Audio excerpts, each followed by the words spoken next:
আসসালামু আলাইকুম। একদিন নবীজির কাছে তার 4 বিবি বসা ছিলেন। এমন সময় একজন বিবি প্রশ্ন করলেন, ইয়া রাসূলুল্লাহ সাল্লাল্লাহু আলাইহি ওয়াসাল্লাম, আপনার 4 বিবিগণের মাঝে কাকে বেশি ভালোবাসেন? কেমন কঠিন প্রশ্ন! কারণ 4 বিবি এখানে উপস্থিত। নবীজি কাকে হাসাবেন আর কাকে কাঁদাবেন কৌশলে বললেন, আগামীকালকে তার জবাব দেব।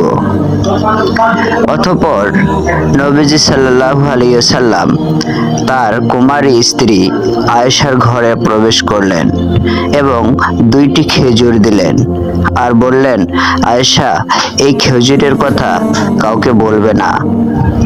এভাবে তিনি প্রত্যেক বিবির নিকট গেলেন আর বললেন, এই খেজুরের কথা যাতে কেউ না জানে।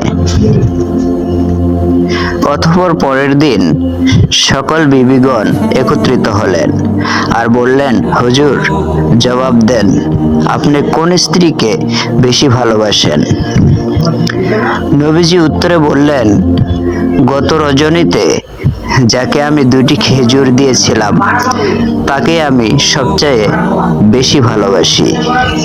তখন সকল বিবিগণ মনে মনে আনন্দিত।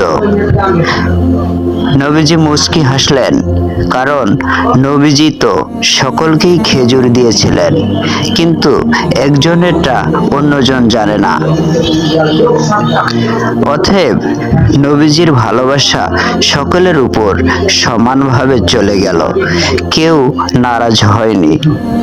এটাকেই বলে ইনসাফ ও ইসলামী বিনোদন এবং সুন্দর কৌশল। এটার নামই ইসলাম। আলহামদুলিল্লাহ।